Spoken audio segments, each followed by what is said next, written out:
Hey there, gang. David Michael Phelps here, and welcome to the first episode of Season 3 of Working Man. This season has been a long time coming, and the reason for that is, well, we've been launching a new trade school. As you can imagine, when you're in the middle of something like that, you have to prioritize, and there wasn't the greatest amount of time to record episodes of Working Man, a project that was itself started during the great freeze of 2020, that is to say, the coronavirus pandemic. But now the school is off and running, and I will be giving an update on the school at the end of the episode. But in the meantime, Working Man is back, and today's guest is a special one for me. Adam Mills is an award-winning brewer in Cincinnati, Ohio. In fact, the time between the launch of this episode and the recording of this interview, Adam's brewery, Cartridge Brewing, was awarded a bronze medal, a silver medal, and a gold medal in the U.S. Open Beer Championship, which, much like Ron Burgundy, is kind of a big deal. Adam is the father of 6, and he also happens to be one of my oldest and dearest friends, the godfather of my children, and my own sponsor when I came into the Catholic Church 20-some years ago. Today, we discuss the relationship between brewing beer and the spiritual life, the importance of simplicity and attention in both, and why chickpeas aren't a common ingredient in craft beer. The thing I like about Adam is his straightforward wisdom, and I think you'll find much worth pondering in the next few minutes. So, without further ado, here's Adam Mills.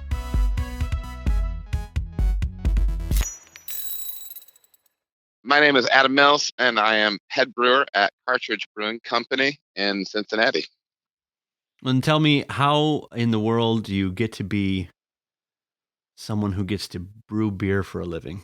Well, it just so happened that it was you that years ago requested that I potentially make beer for an Oktoberfest party the next year.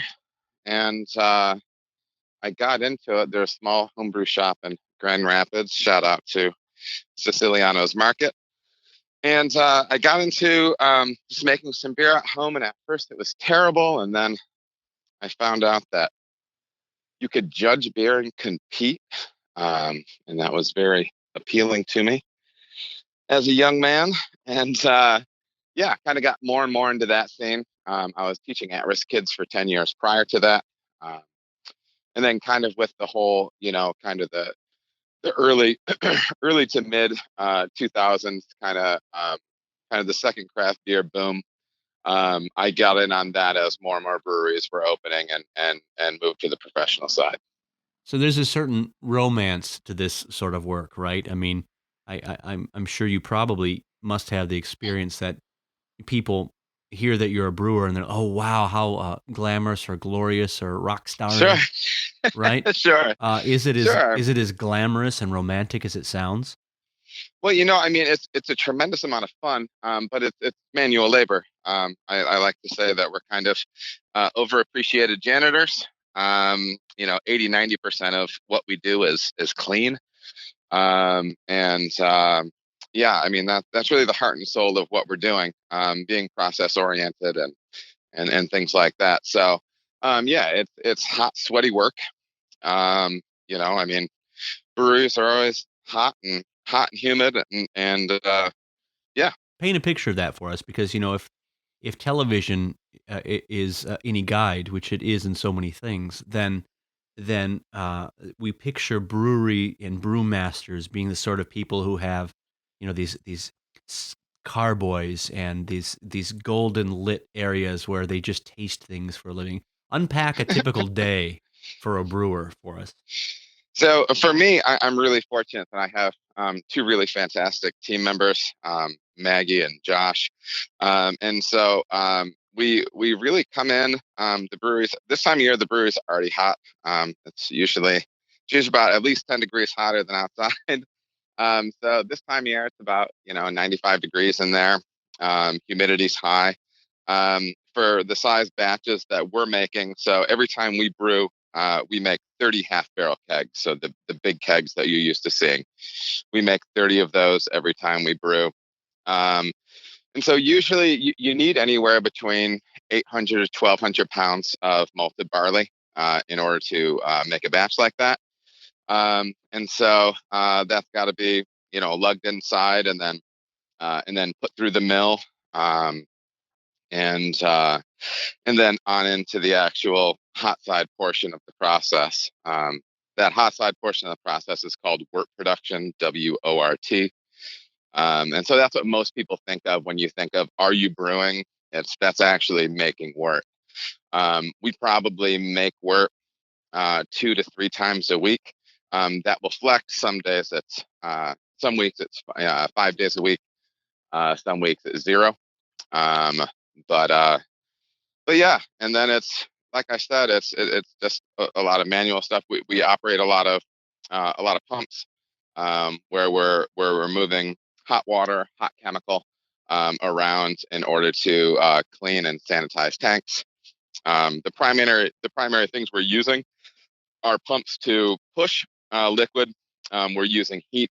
And the primary measure of heat that we use is steam. So we're a steam powered brewery with a boiler.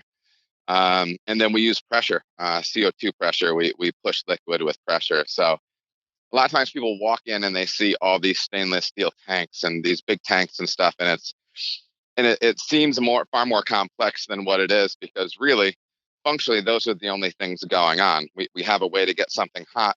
We push it with gas, or we push it with a motor. Brewing hasn't changed a tremendous amount over the centuries. It's still essentially the same thing. We're turning starch into sugar. Do people in your experience who've come to work for you, do you find they're a little surprised at how sort of laborious it is to brew? I mean, and again, with the rise of microbrews and all these sort of craft beers, I think there's this vision of breweries as like artists, and they are, I'm sure, but they're sweaty artists, right?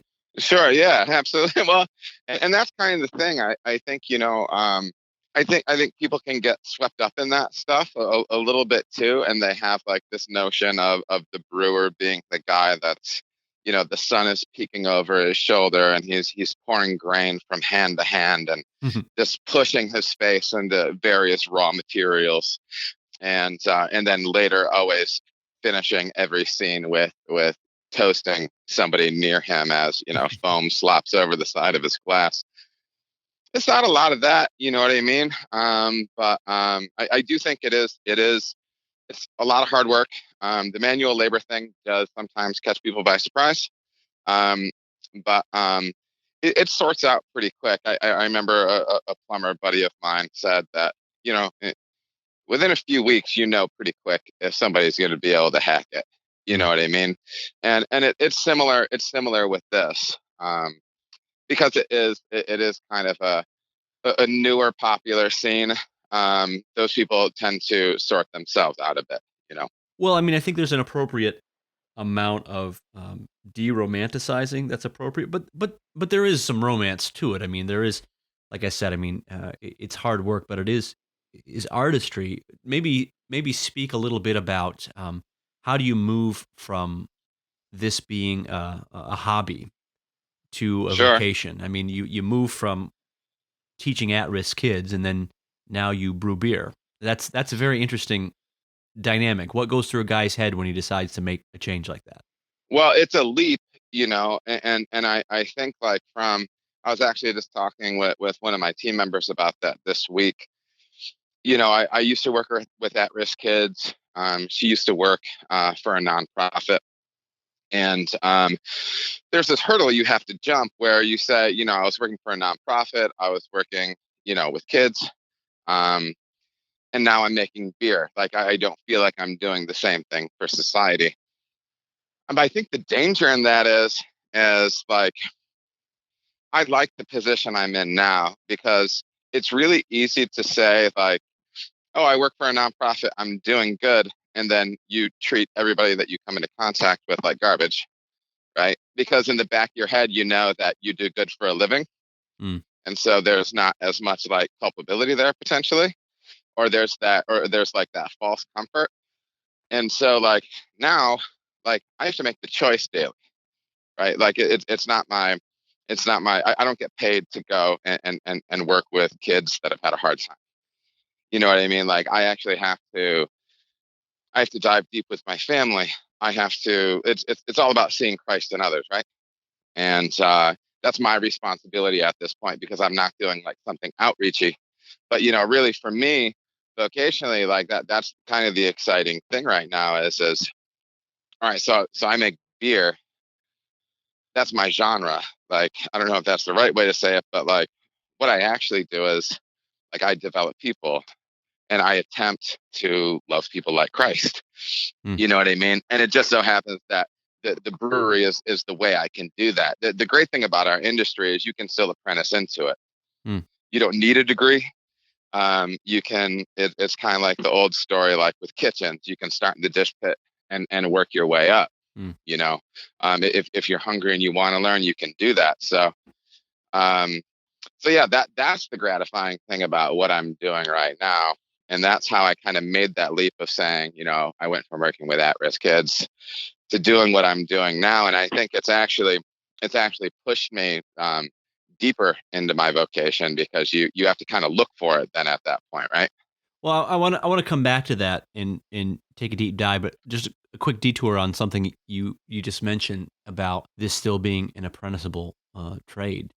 What do you look for? I mean, what makes for a good apprentice, a good brewer's apprentice, and what makes for a poor one? Well, I'll say this: what I'm looking for a lot of times right now is I like a blank slate.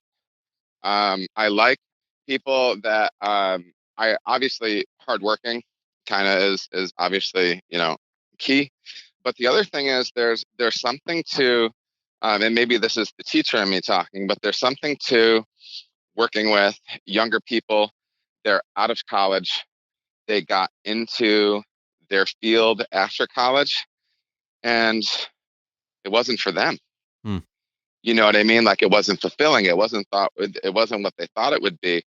And then I love working with young adults that are just hungry for a vision.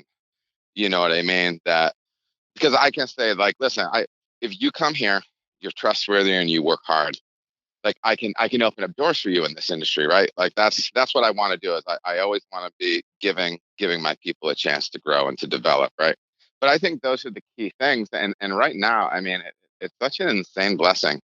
I have I have two people on my team, and it's just three of us as far as the brewery goes. But high integrity, like like legitimately joyful people, like that enjoy working hard and they want to learn. It's really the dream. The flip side is it's people that feel as if they've deserved things, Hmm. right? That's always the challenging thing, especially coming from like my vantage point when I try to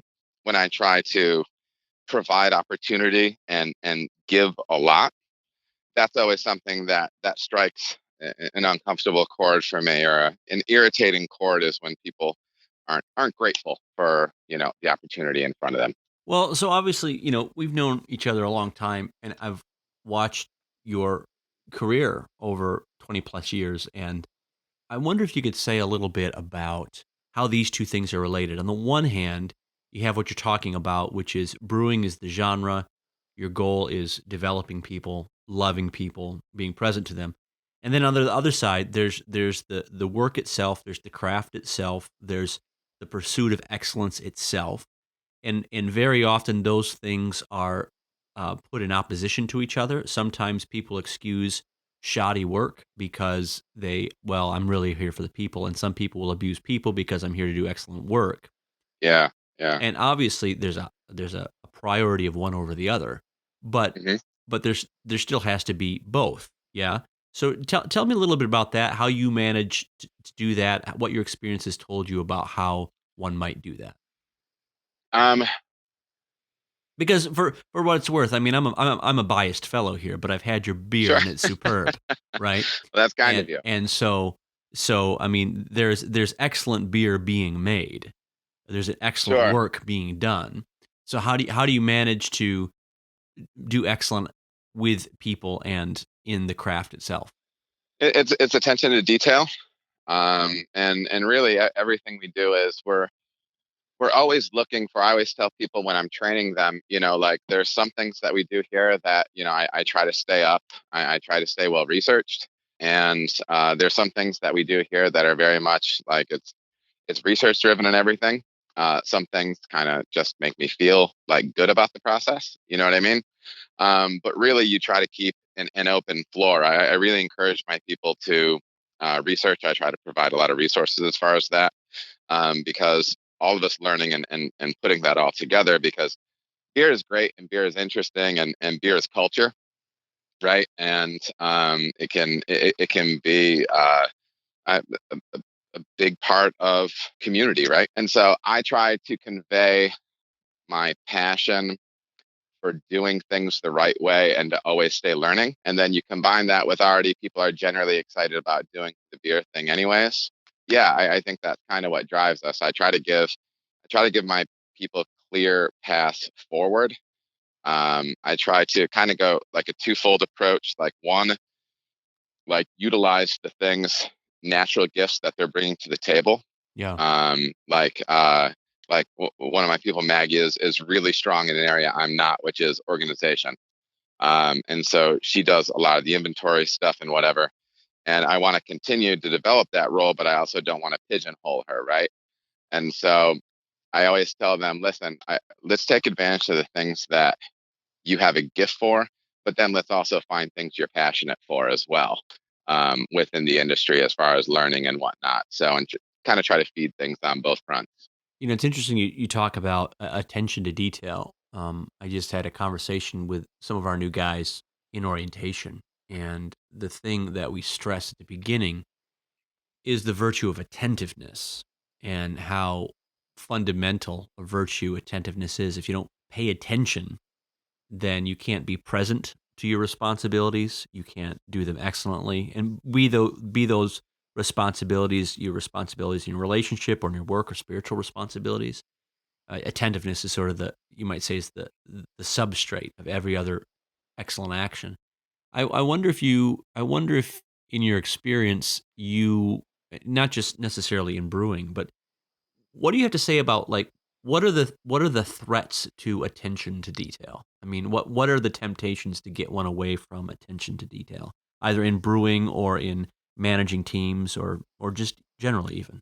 Sure. Well, first of all, I think it's one of the things that I've been really lucky with is the people that I've been bringing on board have a real appreciation for doing manual labor. I think sometimes the 20 somethings out there, the younger generation can get a bad rap as far as that goes. But in my experience, if you give them a purpose with the hard work, like they love it. You know what I mean? There's a level of satisfaction that you get from manual labor that you don't necessarily get from behind a desk. There's something to being exhausted, right? Like physically exhausted, like that's a good, and the balance on that is, of course, making sure that your people feel supported and everything through that. And that also kind of showing them that, listen, some of this stuff is a grind, but I always tell them, like, so tank cleaning is a really big portion. There's kind of in our industry, there's a hot side and a cold side. The hot side is actually creating malt sugar water out of malt. And that's the boil, that's the mash and the boil and all that stuff. But then there's the cold side. And on the cold side, everything has to be sanitary, or as sanitary, as sanitized as we can make it. And I always tell them, like, if you can appreciate cleaning a tank as well as you know how, and like get satisfaction out of that, you're going to go a long way in this industry. Hmm. It's kind of appreciating simple things, and appreciating the details. And I think that plays out really well into the rest of life as well. Even just especially from building discipline from that standpoint. It's really fascinating about that. I mean, there are a lot of lines of work where attention to detail, maybe doesn't really show up, say, in a final product, right? Or you might Sure. say someone's enjoyment of detail and precision isn't something that shows up in the final product. But it seems to me that the joy or the satisfaction that someone might find in cleaning a tank well Hmm. in your business shows up as, I mean, it shows up in the product, in the beer. right? Absolutely. In Yeah, a yeah, yeah. very distinct way, and that people literally taste the quality of someone's enjoyment for details like that.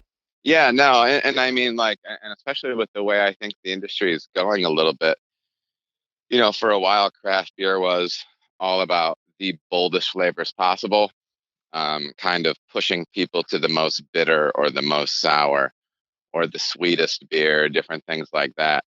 And increasingly, we're moving back toward a product that's really approachable and that you can enjoy by the pint. You know, there's a handful of styles that are meant to be, these big coffee and bourbon barrel aged imperial stouts. That's not something you're drinking when it's 90 degrees. It's not an everyday beer. You know Mm. what I mean? That's a 10-ounce pour and you sit on it for an hour and a half as you drink it, but our industry is increasingly moving toward um, beer that's easier to drink. Still has character. Everything like that is still flavor forward, but well balanced and inviting, right? And I think what we always talk about is we never want the beer to stop somebody from drinking it. Sometimes you get like halfway through a pint and you're already like, oh yeah, I need to finish this so I can get to my next one. You know what I mean? And like you're not enjoying the second half of the pint. The idea is to like have prudence be that thing that says, hey, I need to stop. Mm.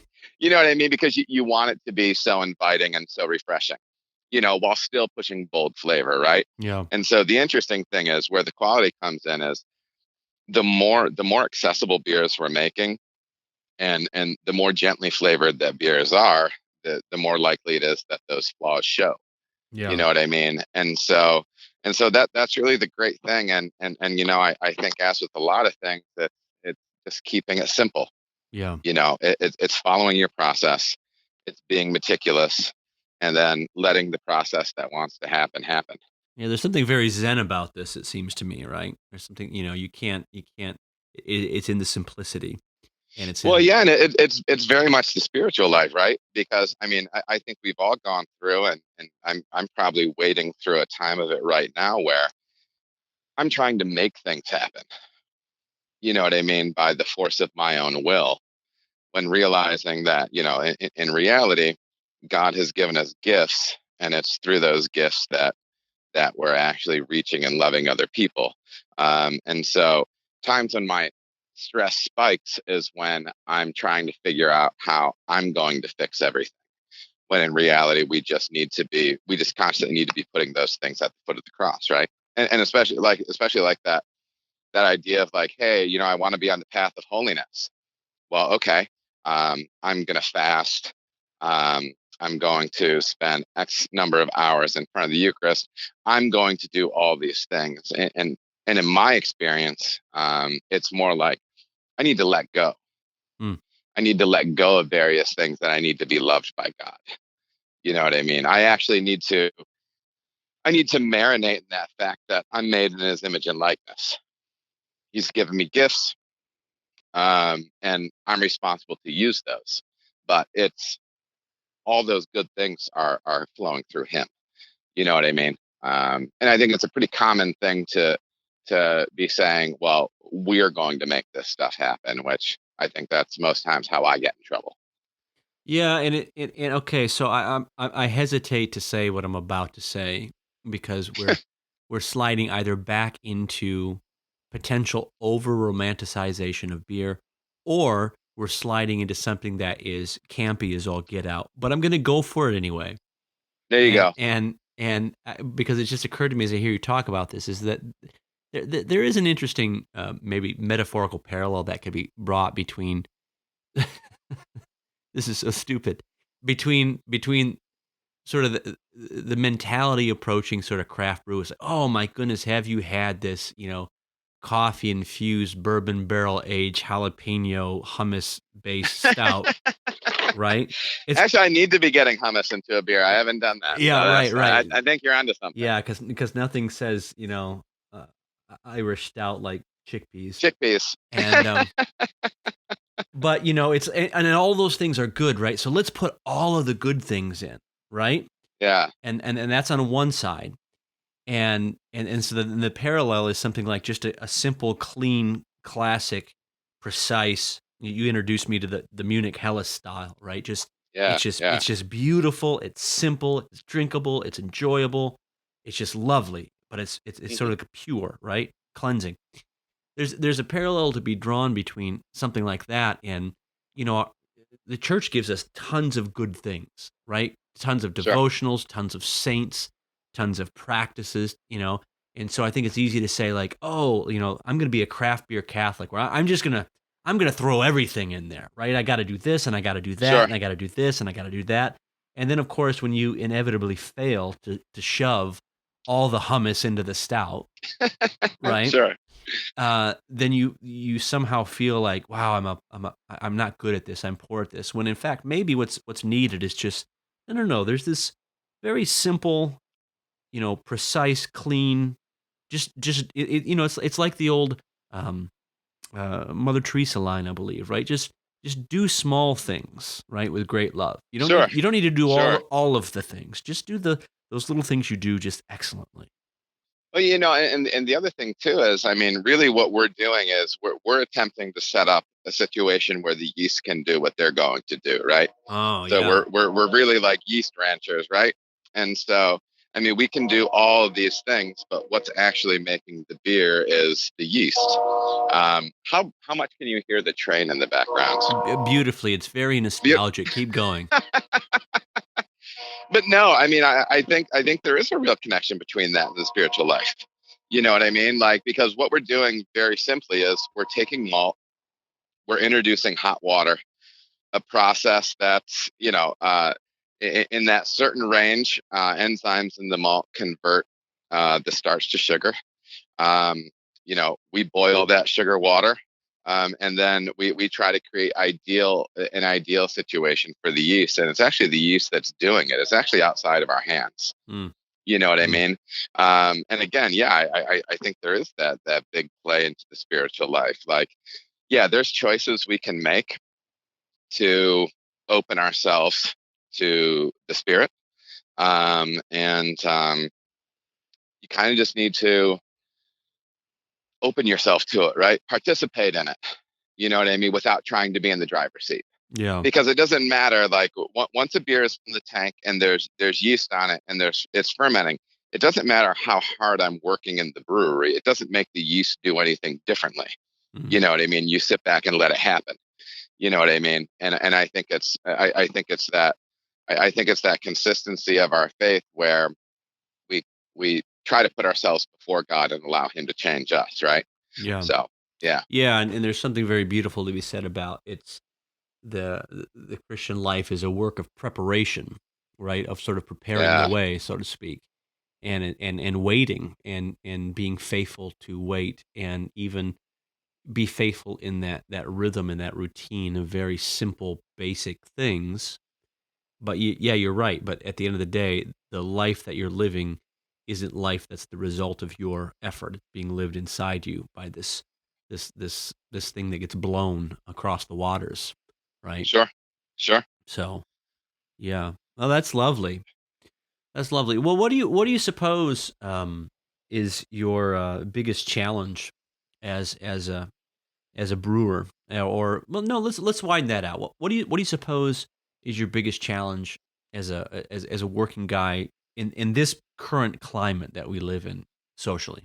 I think, and it's actually one of the things that it's really easy to say, well, like, well, how do I live my faith in my daily life? How do I live my faith at work? And I think the fascinating thing is, I used to think that it was, okay, well, this is what I'm going to do. I'm going to get my stuff together. I'm going to be a man of prayer. I'm going to be a man of fasting. I'm going to do all this almsgiving. I'm going to read all this scripture. I'm going to do all these things. And then at some point, like 10 years from now, I'm going to be holy. And then I'm going to be able to speak the gospel to people. You know what I mean? Hmm. But the interesting thing is where our culture is at is to be living your life as a Catholic man, as a Catholic person. Like, you can be really bad at it and it still sticks out. Mm. Like you can be you can be terrible at evangelization, but just try and like the simple thing for me, it was actually one of the podcasts you did before with the gentleman who was a member of the Swiss Guard, and he was talking about uh, Pope John Paul II and how he just sees Christ in people, and that's something that hit me very, very hard, and I think that's what I'm trying to do, and I'm doing a poor job of it daily. A poor job, but even doing a poor job, there's something different about the way you interact with people when even you set about that task and do it poorly. You know what I mean? People notice a difference, and it draws them in. And I think our culture is kind of so devoid of truth that even if you're poorly living it out poorly, it still resounds. Mm. You know, and yeah. So I Boy, don't know. thank God that takes the pressure off. Just be bad at it, Yeah. right? Like, Okay. We're good. I've got that down.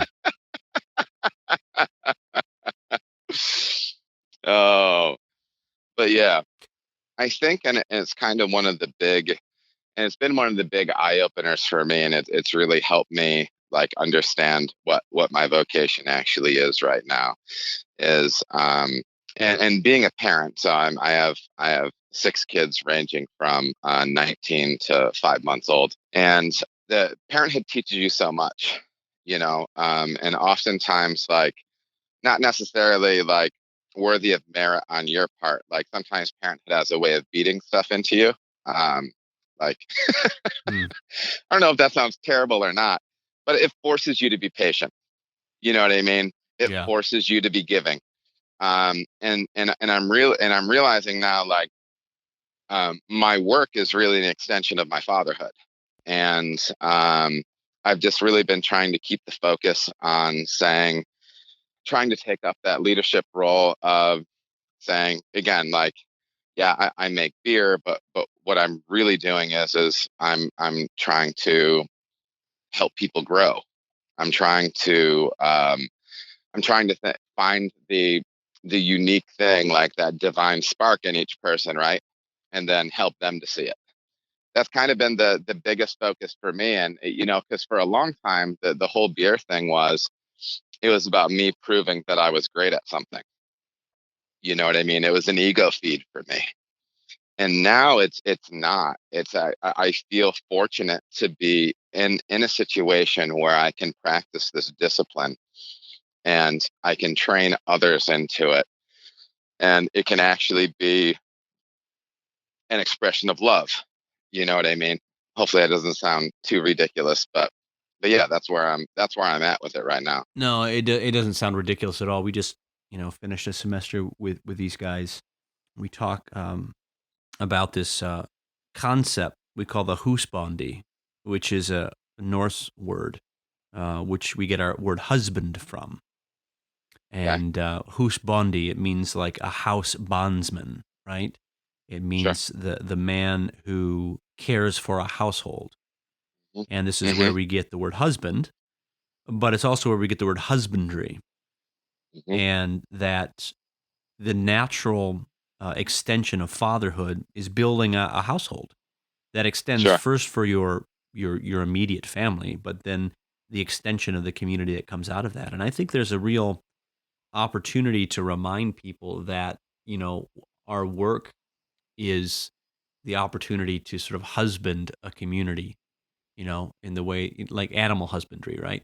But this is Absolutely. this is a community, and so it's really cool to hear you say that, because that is that's a refrain that's been coming up. I would if you haven't watched it in a while, I think you need to go back and I this is a very unpopular opinion. I think the musical Les Mis is awful, and in just about every way possible. But Hot takes. yeah, hot takes. Um, but I'm a big fan of the film that was done in the late '90s with Liam Neeson and Jeffrey Rush. It's excellent. It's really excellent, and they do an especially good job of pulling out of Hugo's novel that aspect of Valjean, which is not Valjean the criminal or whatever, but Valjean the father and the man who husbands communities around him. Who Sure. takes his skills and wit and strength to build people around him, and it's a beautiful image of a work. Just kind of touching back on that point again, just to flesh it out a little bit more, like, brewing is an interesting thing. It's a very, very public thing, and people can weigh in on it publicly. There's apps like Untapped and whatever, and people can get on there and they can drink your stout and then write, I hate stouts, quarter star out of 5. And then that's factored in when people like look up this beer and say, oh, should I drink this? You know what I mean? So it's this curious public arena where you can be judged by some people who know what they're talking about and some people who don't, and it can be a weird ego spot, you know what I mean, because it's something that the beer you make is a point of pride and you want to be great at it. But how I've kind of come to terms with that over the years is, and what I tell my people is, like, we're never going to make the perfect German Helles, right? Like there's brewmasters that have been making it for 50 years with ultra complex practices, and they're still not happy either, right? But what we should really be doing is just participating in the process, right? Always pushing ourselves to grow. And so we always say that what we're doing is aiming for the bullseye, knowing that we'll never hit it. So it keeps the ego down a little bit. Like it changes that push to be perfect into the push to never stop growing. You know what I mean? And just enjoying that process of saying we're always aiming at the bullseye, even though we're never going to hit it. It's very, very freeing. You know what I mean? And especially, like I said, something that you are so attached to, like something that you create and then the public consumes. So yeah, that's a big push for us. And it's actually been really, really healthy. I used to think there's a handful of really big beer competitions out there. And I used to say to myself, well, okay, if I could enter 5 beers in this competition and I got 5 gold medals and I won Brewmaster and Brewery of the Year, how long would I be happy with that? And I would think on it. And in all honesty, I'd be satisfied for about 3 to 4 weeks. And then I would be laboring under the idea of, well, if I don't do it again next year, this year was a lie. You know what I mean? And so it was a really unhealthy way of looking at it. And now just like myself, and then also teaching my people to say, like, we're participating in stealing Simon Sinek language. It's stealing. It's playing the infinite game, right? That there's no end to what we're doing. And what we can hope to do is we're never going to reinvent the wheel, right? I mean, beer's been going on for a really long time.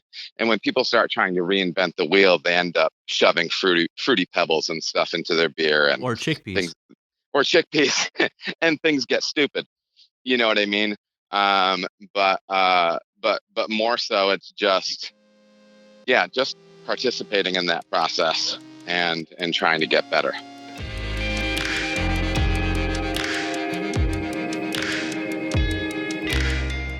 Hey, thanks for listening, folks, and thanks to Adam Mills of Cartridge Brewing in Hopping Happening, Cincinnati, Ohio. Listen, if you're ever in that neighborhood, stop by Cartridge Brewing. It's a supremely cool brewery, converted from an old cartridge factory at the bottom of this crazy deep gully. My son and I made a visit down there this summer, and the food was great, and the service was great, and the beer was, as I've come to expect from Adam, superb. By the way, I recommend the Up the Hill Munich Helles or the Cartucho Mexican Lager. Both are something to behold, and both have a pride of place today in my refrigerator. I mentioned at the front of this episode that I'd be giving a quick update on what's been happening the last several months at Harmel Academy of the Trades, and so here goes. As many of you know, the original plan for Harmel was to launch in fall of 2020, but like the rest of the world's plans, COVID put the kibosh on that. So, after launching in January of 2021, and after making up some ground this past summer, we have now completed our first academic year, thanks be to God. And we have now also welcomed our second class of tradesmen in training. So we now have 23 students over 2 classes in 2 programs. Now, when Working Man started, there were no students and there were only 2 of us on staff, but now we have a team of 7 full and part-time folks, instructors, admin people, communications people. We've had hundreds of folks come out to offer support in all sorts of ways, donating money, donating equipment, making introductions, sharing the word about Harmel to help us recruit new students. It's all been a bit crazy, if you want to know the truth, but it's really been something to see. And now that we're a fully operational battle station, we're starting to find new rhythms, and so hopefully projects like Working Man will be able to get back on the road with the regularity we like. So if you want to continue to be kept up to date on what's going on, follow us on the social medias, make sure that you're signed up for our newsletter at harmelacademy.org, and subscribe here to Working Man. As always, we can't do what we do without you, so if you know priests or parents or working guys or donors or young men who might benefit from knowing about us or being a part of our community, would you please send them our way? We're now recruiting for fall of 2022, and hopefully soon we'll have some exciting news about new program offerings and opportunities. So anything you can do to help us to get the word out, please do so. And as always, we appreciate you. Thanks much.